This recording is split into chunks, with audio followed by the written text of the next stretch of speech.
Now we'll discuss the rights of the wife in Islam.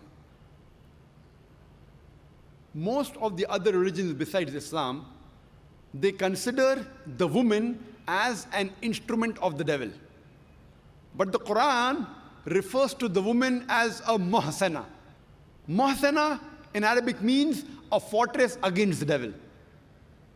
Because a pious woman who's on the straight path, she prevents the husband from deviating and going on the wrong track and keeps him on the Sirat al-Mustaqim. Therefore, she's called as muhsana, a fortress against the devil. The Quran in Surah Nisa, chapter number 4, verse number 21, refers to marriage, to nikah, as a sacred covenant. It's a sacred covenant, a sacred contract between the husband and wife. The Quran says in Surah Rum, chapter number 30, verse number 21, that we have created for you mates from amongst yourselves, so that you may live with them in tranquility, and He has put love and mercy between your hearts. The beloved Prophet Muhammad, he said, it's mentioned in Sahih Bukhari, volume number 7, in the book of Nikah, chapter number 3, hadith number 5066.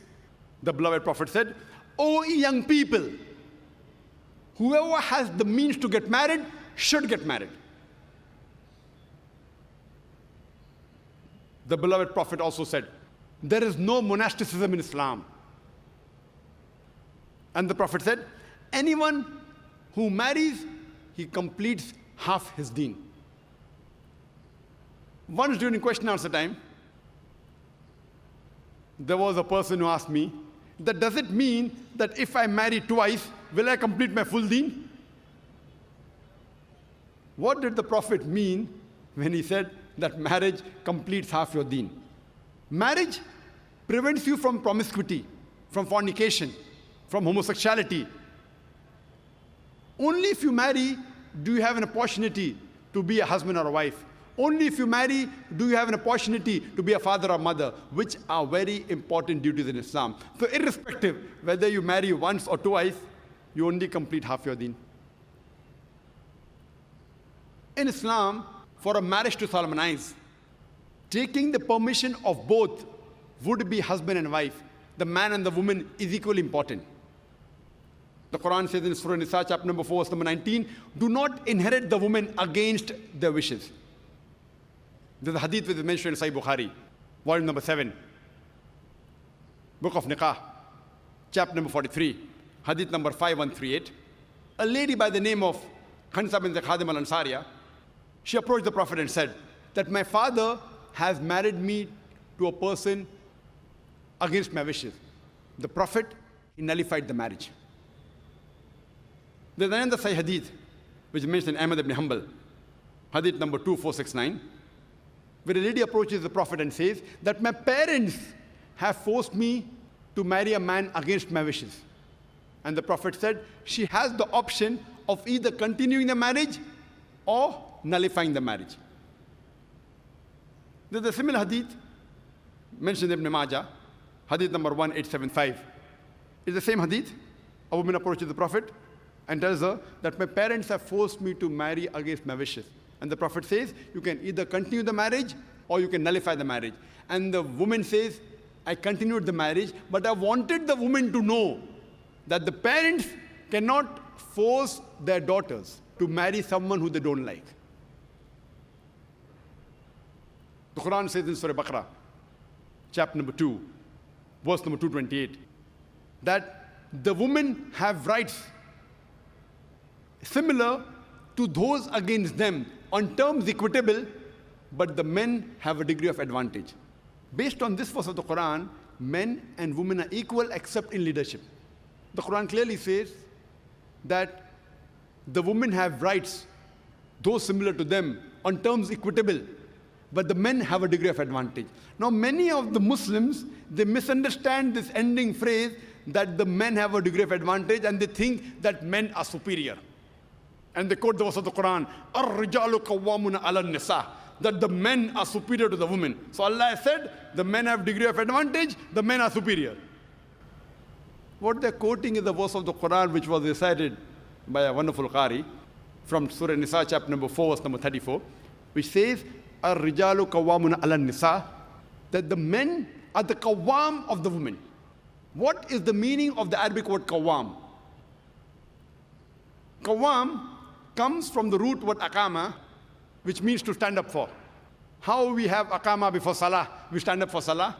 So this Arabic word qawwam means the men have 1 degree of additional responsibility and 1 degree additional service towards the woman, not 1 degree of superiority to boss over the woman. And if you read the tafsir of Tabari, he says the Arabic word qawwam means 1 degree of additional responsibility. Because if you read the verse ahead, the verse says that Allah has given men more strength than the women. So because of that advantage, it's the duty of the men that they should take care of the woman, they should not boss over her.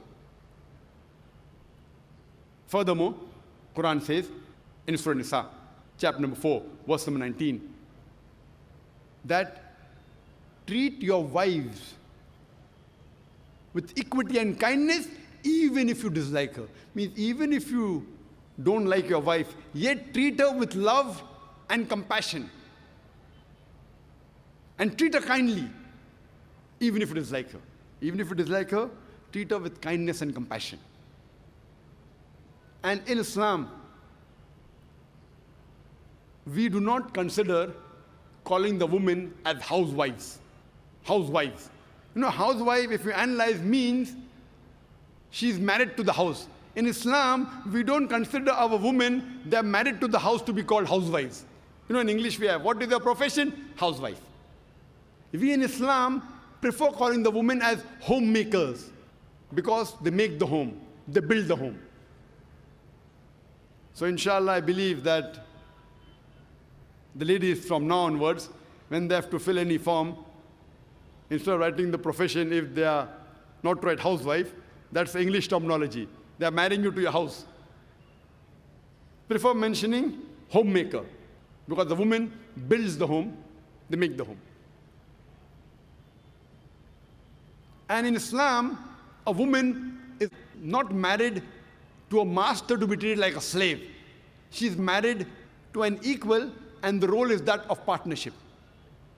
And Quran gives a very good phrase in Surah Baqarah, chapter number 2, verse 187, where Almighty God says, Hunna libasul lakum wa antum libasul lahunna. That they are your garments and you are the garments. That means your wives are your garments and you are the garments of your wives. What is the role of garment? The role of the garments is to beautify, to conceal, to protect. The husband and wife, they conceal each other's faults. They beautify each other. They help each other. It is a role of hand and glove.